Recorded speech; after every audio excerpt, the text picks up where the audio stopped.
nga ba ang Samsung Galaxy Z Flip 5 dito sa Doha, Qatar? Welcome to my channel, it's me, Jet. So for today's video, ayan, mag-unboxing tayo ng nabili kong gadget. So actually itong gadget na to is napakatagal ko na siyang pinangarap. Hindi man ito yung brand na ginusto ko dati, but same siya ng features at saka ng technology. Yan. So ito yung gustong-gusto ko talaga since before pa. From last year ko pa siya pinapangarap. So ano nga ba yon? Tantananan! Ayan, sa Samsung. So actually nabili ko siya sa Samsung. So yung gadget natin is Samsung. Nabili ko siya sa Doha TNA Innovative Distribution. Ito yung pinaka distributor dito sa Doha, or isa sa mga distributor dito sa Doha, Qatar. Ano nga ba itong nabili natin? Tantananan! Tcharan! Yan! Ayan na tayo. Galaxy Z Flip 5. Ayan, ito yung pinaka-upgraded one. So, nabili natin siya. Ano pa? Tantananan! Meron din siya kasamang casing. Ayan. So, may casing na siya. At saka may battery charger. So, kapakita ko lang sa inyo kung ano yung naman sa. So by the way nga pala, ito guys is nabili ko siya on promo price because nabili ko siya during Eid, yung Eid holiday. So yung first day Eid, ayan. So nagpunta kami nabili ko siya sa actually nabili ko siya sa Bendom Mall.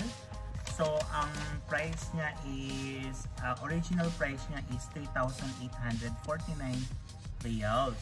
Pero nagkaroon siya ng discounted price of 1,410. So ang halaga na lang niya is nasa 2,439.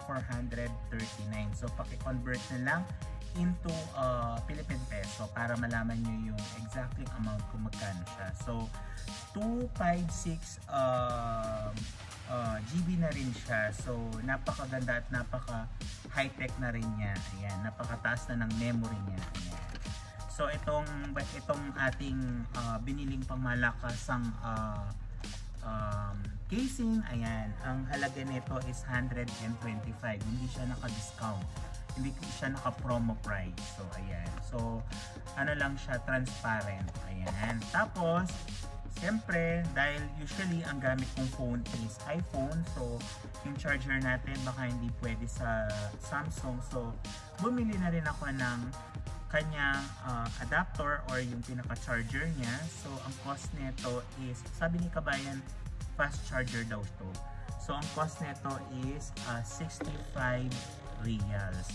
Ayan. So guys, i-open natin, i-unbox natin itong Galaxy Z Flip 5. Ayan.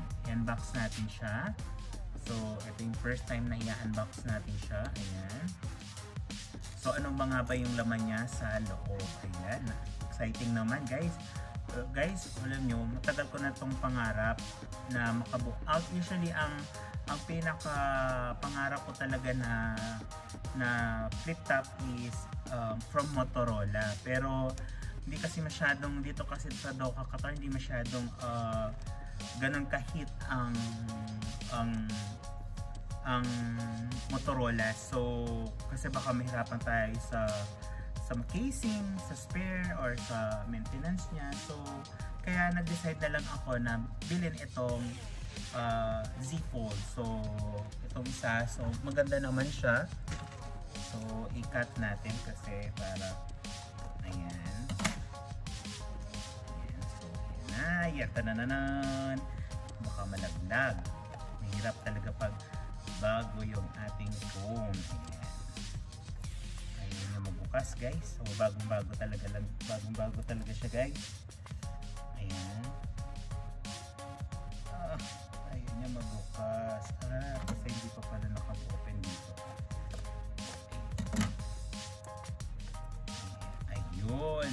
Wow! Wow! So ano nga ba yung laman niya sa loob guys? So ipapakita ko kung ano yung laman niya sa loob. So tignan natin itong maliit na box. So ang kasama niya dito, ayan, yung charger. Yung cable, I think, ayan, yung charger niya, ayan, yung cable. Tapos yung pin, ayan. Tapos meron na rin siyang, ayan, yung guide niya, yung quick start guide niya, ayan. Pakibasa na lang, kasi importante na binabasa natin yung guide para at least alam natin kung ano yung laman ng phone. So, ito na yung phone natin, guys. Wow! Ang ganda niya, guys. Tignan nyo naman, guys. Ang sarap ng pakiramdam na may bagong phone. So, paano ba ito tanggalin? Ayun. Ayan. Tananan. Tananan. Tan, tan, tan, tan, tan, tan. Wow! I-open natin, guys. So, guys, mapakita ko sa inyo yung features niya. Actually, hindi ako masyadong marunong sa features. Pero, papakita na lang din natin. So, ayan na, guys. Ayan na, Galaxy. Tadadadan. Open na siya. Ang ganda niya, guys. Oh, napaka-smooth. Ayan. Kung may katawag sa'yo, ano mo lang siya. Oh. Ayan. So, ang ganda niya, guys. Oh. So, guys, napakaganda niya. Wala akong masabi. So, sana makabili din kayo. Ayan. So, kayang-kaya niya naman to basta pag-ipuran nyo. Yun lang ang maisasuggest ko. Kasi actually, yung pera na binili dito is nakahiram ako kay Kuya para mabili ko tong Samsung na to. So, thank you, Kuya. Shoutout sa'yo at napahiram mo ko. Ayan. So, i-set na muna natin siya. So, guys, maraming salamat. May God be the glory po. Ingat po kayo lagi. Ayan. So, thank you sa aking bagong Samsung. Guys, thank you, guys. Please do subscribe on my channel para updated kayo sa aking mga vlogs na ipopost pa in the future. Salamat. Thank you.